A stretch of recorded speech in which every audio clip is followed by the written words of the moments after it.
Good morning dear student. आज की class में हम लोग सॉल्व करेंगे आईईआरटी एंट्रेंस एग्जाम 2015 में पूछे गए फिजिक्स के क्वेश्चंस को। इसके पहले ऑलरेडी मैंने मैथ के क्वेश्चंस को बिल्कुल शानदार तरीके से सॉल्व करवा दिया है।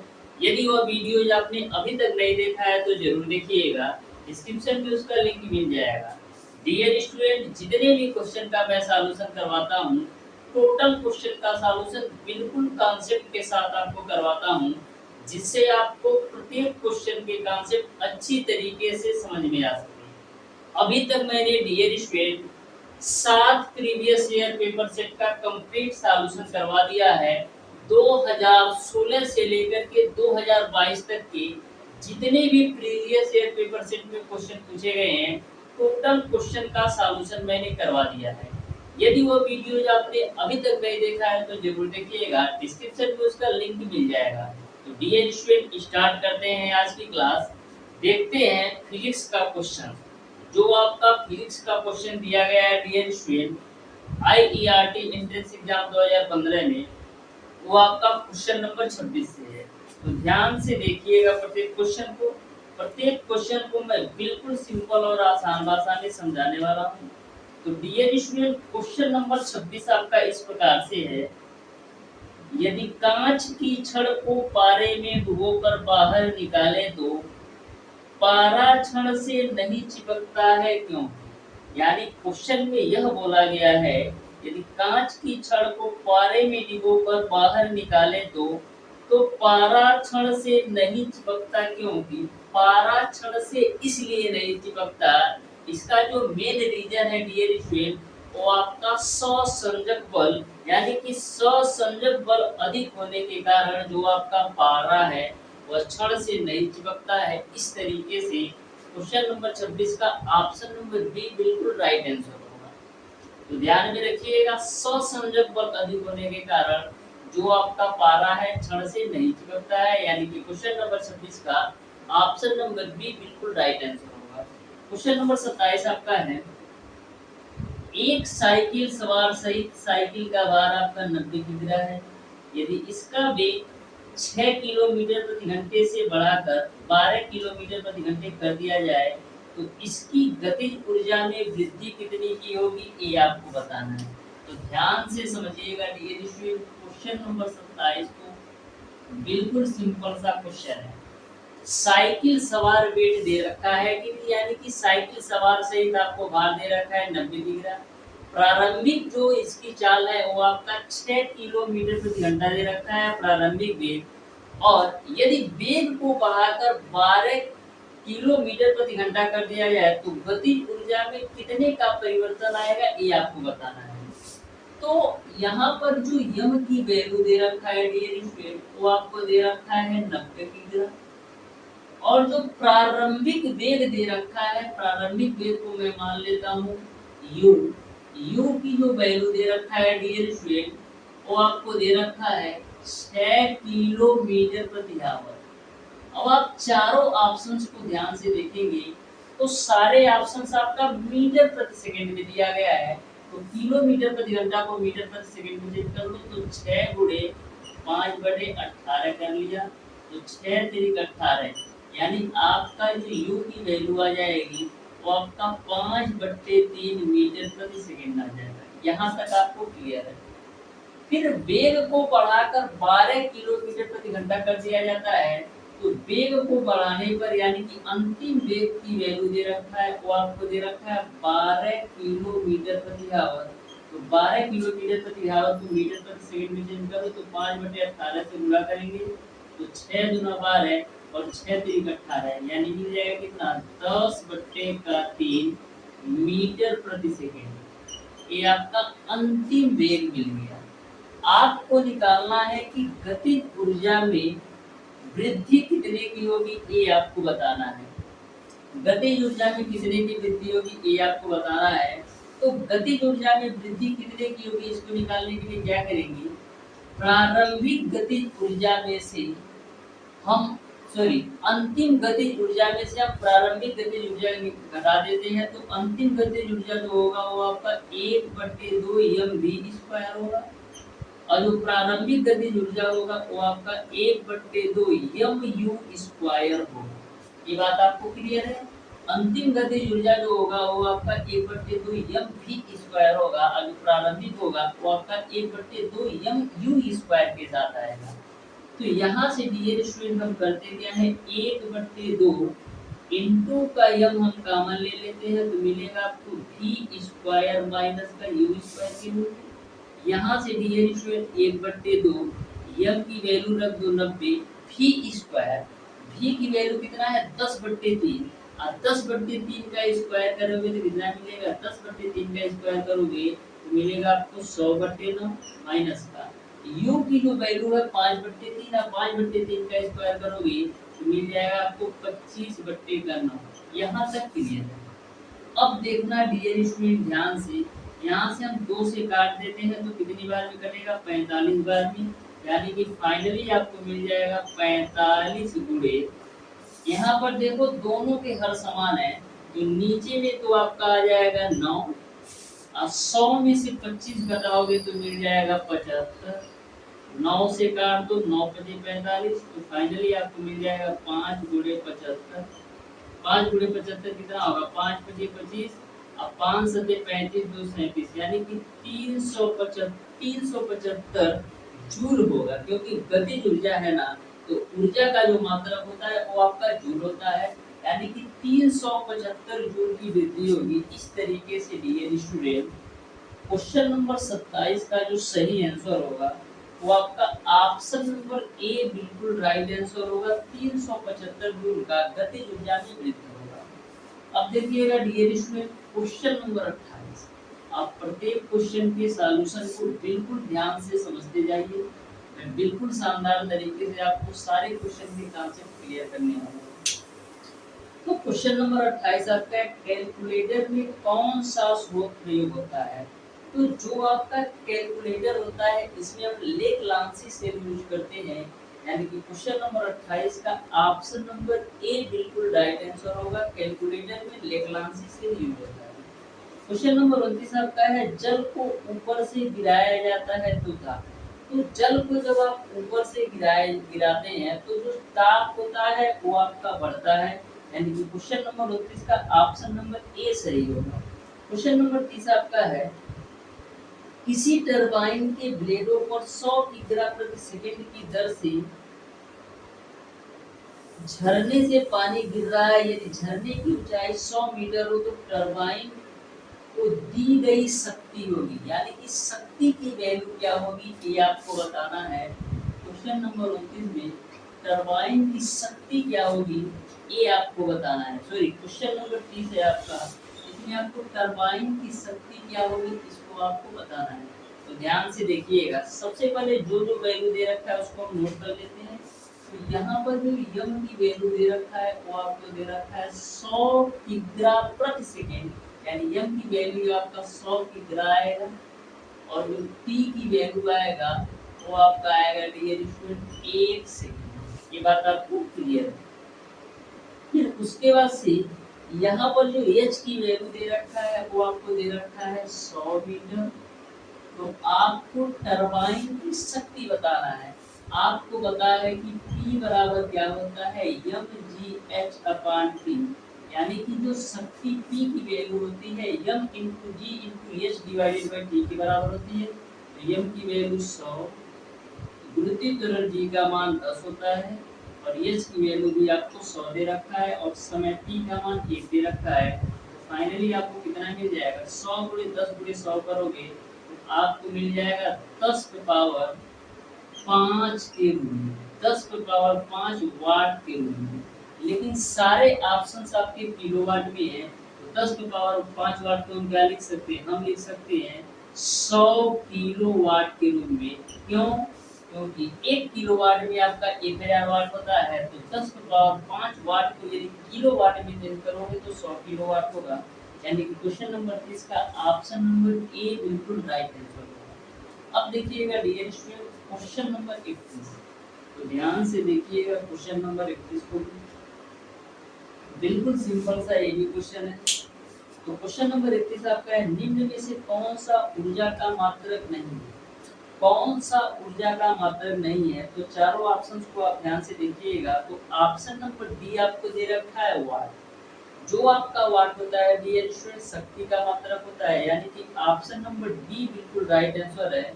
यानी वाट जो है ऊर्जा का मात्रक नहीं है। क्वेश्चन नंबर 32 आपका है सबसे कठोर धातु है।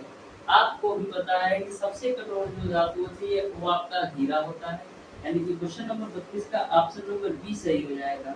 क्वेश्चन नंबर 33 आपका है प्रकाश को उत्तल लेंस से गुजारने पर उनके विभिन्न रंगों का भिन्न भिन्न स्थानों पर प्रतिबिंब बनना कहलाता है। तो जब आप प्रकाश को उत्तल लेंस से गुजारने पर उनके विभिन्न रंगों का भिन्न भिन्न स्थानों पर प्रतिबिंब बनना आपका कहलाता है डियर स्टूडेंट वर्ड विपथन। यानी कि क्वेश्चन नंबर 33 का ऑप्शन नंबर डी सही हो जाएगा, वर्ड विपथन का कारण है। क्वेश्चन नंबर 34 आपका है एक बर्नर में 5 किग्रा तेल की खपत प्रति घंटा है। तेल का कैलोरी मान आपका 54 किलो जूल प्रति किग्रा दे रखा है। तो बर्नर की किलोवाट शक्ति खपत क्या है ये आपको बताना है। तो ध्यान से देखिएगा डियर स्टूडेंट क्वेश्चन नंबर 34 को। सबसे पहले डियर स्टूडेंट जो जो वैल्यू हमको दे रखा है उसको हम नोट कर लेते हैं। तो तेल की खपत दर आपको दे रखा है, तेल की खपत दर, तेल की खपत दर आपको दे रखा है 5 किग्रा प्रति आवर, 5 किग्रा प्रति आवर। तो 5 किग्रा प्रति आवर को हम क्या लिख सकते हैं 5/3600 किग्रा प्रति सेकेंड के रूप में। उसके बाद से आपको तेल का कैलोरी मान भी दे रखा है। तो कैलोरी मान लिख लेते हैं। कैलोरी मान आपको दे रखा है डियर स्टूडेंट 54 किलो जूल प्रति किग्रा। कैलोरी मान आपको दे रखा है 54 किलो जूल प्रति किग्रा। 54 किलो जूल प्रति किग्रा को कैलोरी मान दे रखा है। तो 54 किलो जूल प्रति किग्रा को ग्राम में चेंज करोगे तो ये आपको हो जाएगा 54 गुणे 10⁻³ किलो जूल प्रति ग्राम आपका, ये आपका कैलोरी मान हो जाएगा। आपको निकालना है शक्ति निकालना है, यानी कि किलोवाट शक्ति खपत आपको निकालना है, यानी पी की वैल्यू निकालना है किलोवाट शक्ति खपत। तो किलोवाट शक्ति जो खपत होगा वो आपका दर गुणे कैलोरी मान के बराबर होगा। किलोवाट शक्ति जो खपत होगा वो आपका दर गुणे कैलोरी मान होगा। तो दर की वैल्यू आपका है 5/3600 और कैलोरी मान की वैल्यू है आपका 54 गुणे 10⁻³। अब देखो भैया 2 जीरो से है 2 जीरो 55। उसके बाद से आपको पी की वैल्यू क्या मिल जाएगा 5/36 गुणे का 54 किलो, 18 की 54 और 18 दूना 36। ऊपर में आपका 10 बचा है, इसको भी आप ध्यान में रखिएगा क्योंकि 3 जीरो था केवल 2 जीरो कटा है। तो पी की वैल्यू क्या मिल जाएगी, पी की वैल्यू आपको मिल जाएगी 5 या 15 गुणे 10 150/2। 150/2 कितना होगा 75 किलोवाट। इस तरीके से डियर स्टूडेंट क्वेश्चन नंबर 34 का ऑप्शन नंबर डी बिल्कुल राइट आंसर होगा। 75 किलोवाट जो है वो आपका शक्ति हो जाएगी, किलोवाट शक्ति खपत 75 किलोवाट हो जाएगी। अब देखिएगा डियर स्टूडेंट क्वेश्चन नंबर 34, ध्यान से देखिएगा क्वेश्चन नंबर 34 को। क्वेश्चन नंबर 34 आपको दे रखा है वान डेर वाल्स समीकरण P + A/V² B - B R⁴ से A/V² निम्न को व्यक्त करता है। तो जो आपका A/V² है दाब को व्यक्त करता है। इस तरीके से डियर स्टूडेंट क्वेश्चन नंबर 35 का ऑप्शन नंबर ए सही हो जाएगा। क्वेश्चन नंबर 36 आपका है एक कण को क्षैतिज से 60 डिग्री कोण बनाते हुए की गति ऊर्जा प्रक्षेपित किया जाता है, उड़ान के उच्चतम बिंदु पर गति ऊर्जा होगी। उड़ान के उच्चतम बिंदु पर गति ऊर्जा क्या होगी ये आपको बताना है। तो ध्यान से देखिएगा क्वेश्चन नंबर 36 को। आपकी गति ऊर्जा क्या होती है, के बराबर आपका होता है हाफ m इंटू का v प्रक्षेपित किया जाता है 60 डिग्री पर। तो यहाँ पर हम काइनेटिक एनर्जी निकाल लेते हैं। तो यहाँ पर काइनेटिक एनर्जी क्या होगी 1/2 m v की जगह पर आपका आएगा v का 60 डिग्री का होल स्क्वायर, क्योंकि यहाँ पर 60 डिग्री पर प्रक्षेपित किया जाता है। तो 1/2 हो जाएगा, m हो जाएगा v का स्क्वायर, तो v का स्क्वायर ही होगा। अब देखो cos 60 का मान 1/2 होता है, 1/2 का स्क्वायर करोगे तो 1/4। अब देखना डियर स्टूडेंट, जब 60 डिग्री पर प्रक्षेपित किया जाता है इसको आप k1 मान लो, ठीक है, और 60 डिग्री पर प्रक्षेपित करने पर काइनेटिक एनर्जी को आप k2 मान लो।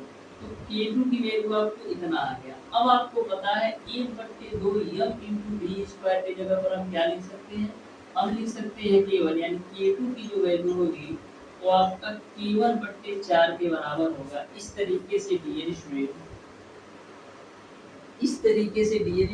क्वेश्चन नंबर 36 का ऑप्शन नंबर सी बिल्कुल राइट आंसर होगा, यानी k/4 के बराबर होगा। अब देखिएगा डियर स्टूडेंट क्वेश्चन नंबर 37, तो ध्यान से देखिएगा क्वेश्चन नंबर 37 को। क्वेश्चन नंबर 37 आपका है 50 ओम की एक समान तार को 5 समान अनुप्रस्थ भागों में बांटकर उन्हें समांतर क्रम में जोड़ा जाता है तो तुल्य प्रतिरोध है, यानी कि 50 ओम के प्रतिरोध को 5 बराबर समान प्रतिरोधों में आपको तोड़ना है और समांतर क्रम में जोड़ देना है, तो तुल्य प्रतिरोध क्या होगा। तो ध्यान से देखिएगा डियर स्टूडेंट क्वेश्चन नंबर 37, तो 50 ओम के प्रतिरोध को 5 बराबर भागों में बांटोगे तो प्रत्येक प्रतिरोध आपका 10-10 ओम का आएगा। तो तुल्य प्रतिरोध निकाल लेते हैं, तो 1/r बराबर आपका हो जाएगा 1/10 प्लस 1/10 प्लस 1/10 प्लस 1/10 प्लस का आपका हो जाएगा 1/10। ये मैंने 50 ओम के प्रतिरोध को 5 बराबर भागों में बांट दिया और समांतर क्रम में जोड़ भी दिया। तो यहाँ पर 1/r बराबर क्या होगा 10, तो एलसीएम आएगा, ऊपर आपका आएगा 5, 5 दूना 10, यानी r की जो वैल्यू आएगी वो आपका 2 ओम आएगा। इस तरीके से डियर स्टूडेंट क्वेश्चन नंबर 37 का ऑप्शन नंबर बी बिल्कुल राइट आंसर होगा, यानी कि 2 ओम तुल्य प्रतिरोध होगा। अब देखिएगा dear student question number 38, question number 38 में बोला गया है समान मात्रा की 90 डिग्री सेल्सियस और 0 डिग्री सेल्सियस जल को मिलाने पर अंतिम ताप क्या होगा, ये आपको बताना है। क्वेश्चन नंबर 38 में आपको अंतिम ताप बताना है। तो तापनीति के नियम से आपको पता है डियर स्टूडेंट, तापनीति के नियम से आपको पता है दी गई ऊष्मा बराबर आपका होता है ली गई ऊष्मा।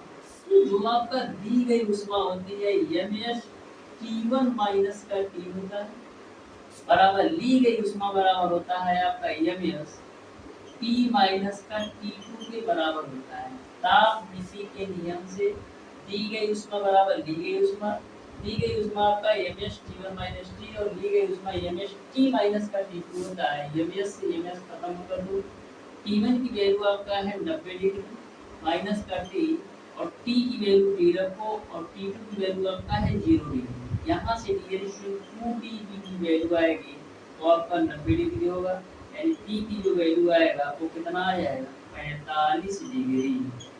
इस तरीके से डियर स्टूडेंट क्वेश्चन नंबर 38 का ऑप्शन नंबर सी बिल्कुल राइट आंसर होगा, यानी 45 डिग्री बिल्कुल राइट आंसर होगा। अब देखिएगा डियर स्टूडेंट क्वेश्चन नंबर 39, तो ध्यान से देखिएगा डियर स्टूडेंट क्वेश्चन नंबर 39 को भी बिल्कुल सिंपल सा ए बी क्वेश्चन है।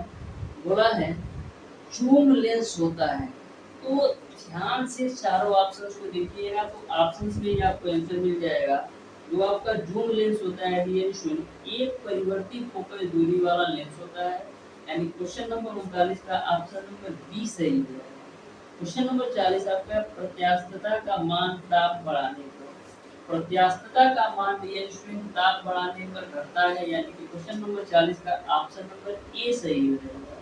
क्वेश्चन नंबर 41 आपका घड़ी के चाबी देने पर उसमें संचित ऊर्जा हो जाती है, तो घड़ी में चाबी देने पर उसमें जो संचित ऊर्जा होती है डियर स्टूडेंट वो आपका आंतरिक ऊर्जा होती है, यानी कि क्वेश्चन नंबर 41 का ऑप्शन नंबर ए सही हो जाएगा। घड़ी में चाबी देने पर उसमें यांत्रिक ऊर्जा संचय होती है। क्वेश्चन नंबर 42 आपका कांच में किस रंग के लिए प्रकाश का वेग अधिकतम होता है? तो कांच में लाल रंग के लिए प्रकाश का वेग अधिकतम होता है, यानी कि क्वेश्चन नंबर 42 का ऑप्शन नंबर ए सही हो जाएगा। क्वेश्चन नंबर 43 को आप ध्यान से देखिएगा। बोला है वायुमंडलीय दाब 1.03 × 10⁵ न्यूटन प्रति मीटर स्क्वायर है। यदि पारे का घनत्व आपका 13.6 × 10⁻³ किग्रा प्रति मीटर क्यूब हो तो किसी नली में कितनी ऊंचाई तक पारा भरने से नली के पेदी पर संपूर्ण दाब वायुमंडलीय दाब का दोगुना हो जाएगा, जबकि नली का ऊपरी सिरा खुला है और जी की वैल्यू आपका 10 मीटर प्रति सेकंड है। तो सबसे पहले हम करते क्या है, जो वैल्यू आपको दे रखा है उसको हम नोट कर लेते हैं। ऐसे कंडीशन में डियर स्टूडेंट जो आपका नली का संपूर्ण दाब होगा वो आपका वायुमंडलीय दाब और पारे के दाब के योग के बराबर। नली के बीच जो संपूर्ण दाब होगा डियर स्टूडेंट वो आपका वायुमंडलीय दाब और पारे के स्तंभ के दाब के योग के बराबर होगा। तो यहाँ पर हम सॉल्व कर लेते हैं डियर स्टूडेंट। कौन सा नंबर है? Question number 43। तो यहाँ पर डियर स्टूडेंट नली के अंदर का जो दाब है वो आपका दोगुना हो जाता है वायुमंडलीय दाब का, यानी कि ये आपका 2 रो हो जाता है। जो रो है ये आपका वायुमंडलीय दाब है। क्वेश्चन में ऐसा बोला गया है नली के अंदर का दाब वायुमंडलीय दाब का दोगुना हो जाता है। तो नली के अंदर का जो दाब है डियर स्टूडेंट ये आपका वायुमंडलीय दाब प्लस पारे के स्तंभ के दाब के योग के बराबर है।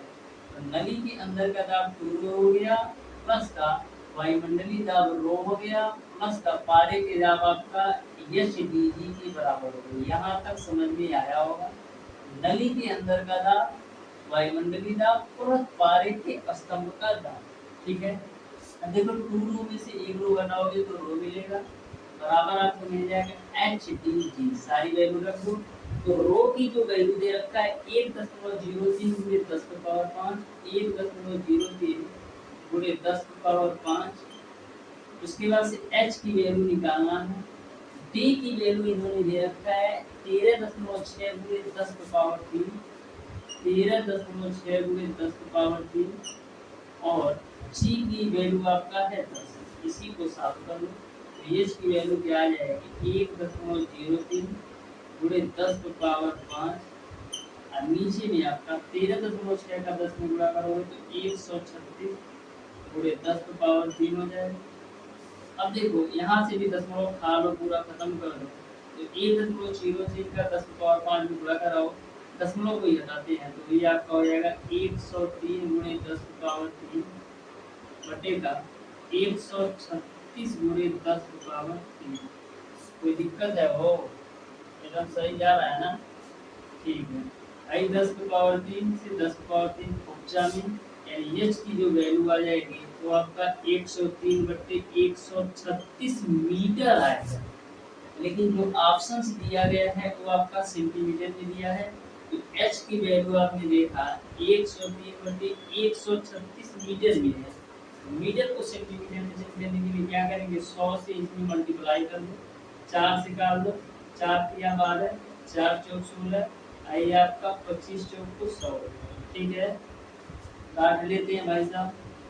तो 34 तिया आपका कितना होता है? 34 तिया आपका कितना होता है? आपका हो जाएगा 102। तो 25 तिया कितना हो जाएगा 75, यानी आपका 75 सेंटीमीटर आ जाएगा। इस तरीके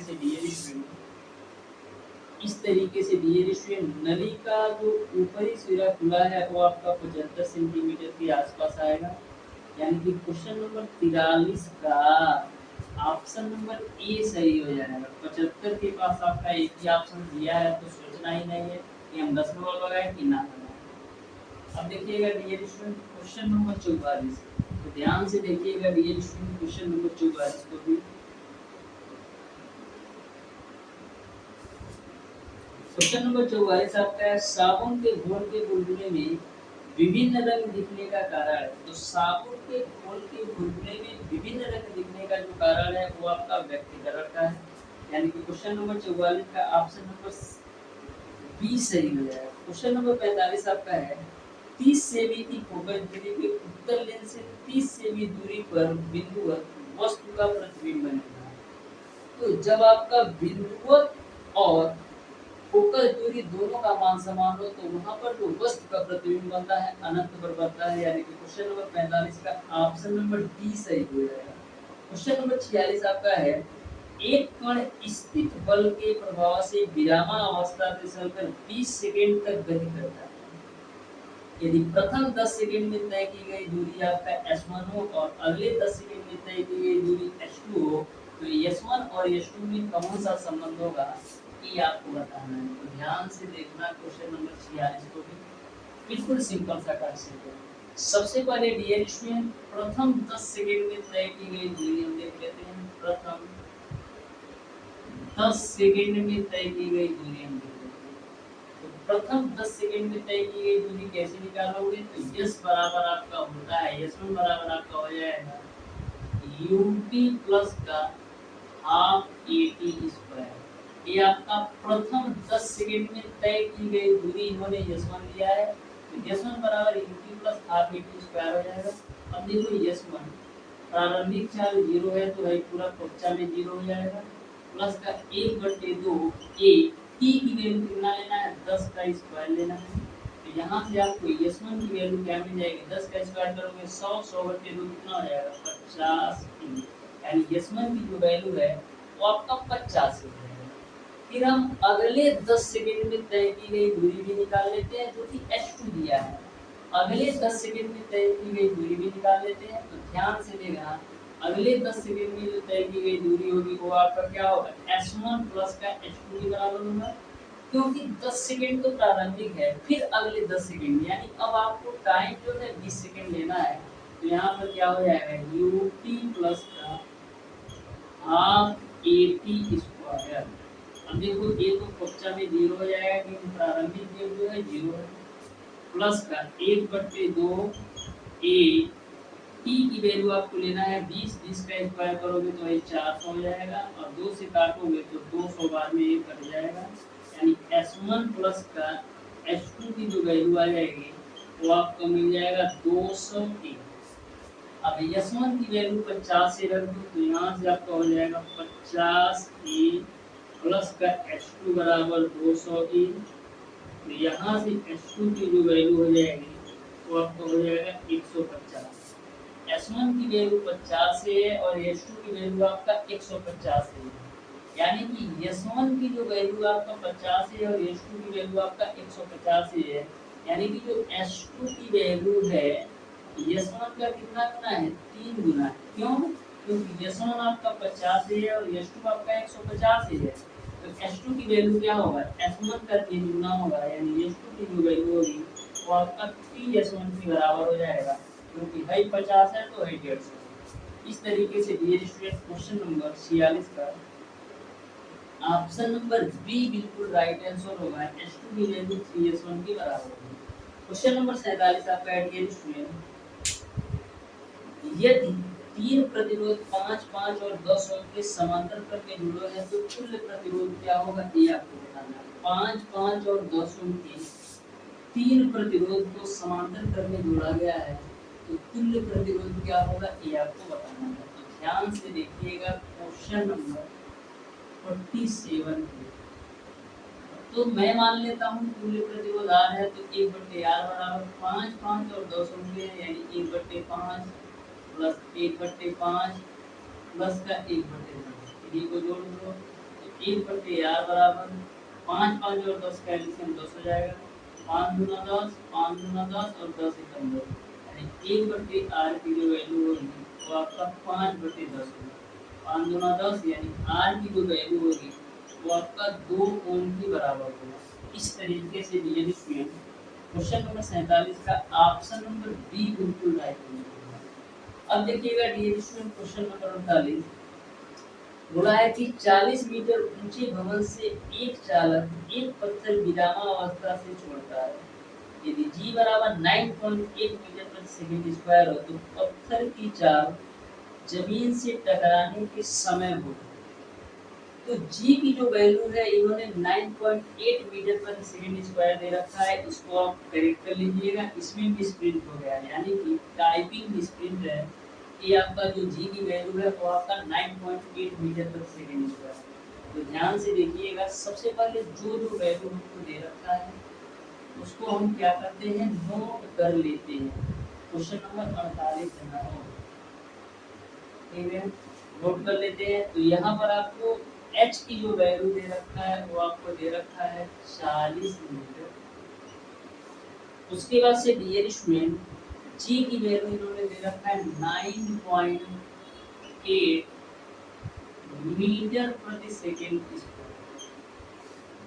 तो यहाँ से डियर स्टूडेंट आपको बताना है कि टकराने के समय पत्थर की चाल क्या होगी। तो आपको पता है कि v स्क्वायर बराबर क्या होता है, u स्क्वायर प्लस का 2g इंटू का h होता है।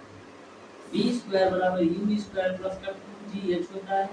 तो यहाँ पर v स्क्वायर बराबर क्या हो जाएगा, प्रारंभिक चाल 0 है तो ऊर्जा में 0 प्लस का 2 गुणे g की वैल्यू 9.8 और h की वैल्यू 40 कर लो। यहाँ से जो v स्क्वायर की वैल्यू होगी वो देखना 2 गुणे 9.8 गुणे 40 कर लो। तो 9.8 गुणे 40 कर लेते हैं तो हई जीरो का से हई दशमलव का खत्म हो जाएगा। सही बात बा कि नहीं, 4 और 32 को लो और 4 9 36 और 3 कितना हो जाएगा 39। तो यहाँ से v स्क्वायर की जो वैल्यू हो जाएगी 2 गुना 4 2 9 18 2 3 1 6 7, यानी v स्क्वायर की वैल्यू 784 हुई। तो v की वैल्यू कितना हो जाएगी 28 मीटर प्रति सेकंड हो जाएगी। इस तरीके से ये क्वेश्चन नंबर 48 का ऑप्शन नंबर ए सही हो जाएगा। 48 मीटर प्रति सेकंड चालू होगा। क्वेश्चन नंबर 49 आपका कौन सा युग्म एक ही यौगिक राशि भौतिक राशि को दर्शाता है।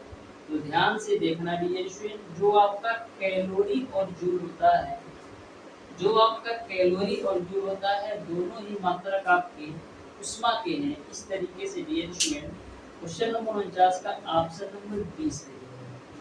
जो आपका क्वेश्चन नंबर 50 है इसको आप लोग सॉल्व कीजिएगा और बताइएगा डियर स्टूडेंट कौन सा ऑप्शन सही होगा क्वेश्चन नंबर 50 का। तो डियर स्टूडेंट आज की क्लास को यहीं तक रखते हैं। आज की क्लास आपको कैसी लगी कमेंट बॉक्स में कमेंट करके जरूर बताइएगा। मिलते हैं नेक्स्ट क्लास में डियर स्टूडेंट, तब तक के लिए धन्यवाद।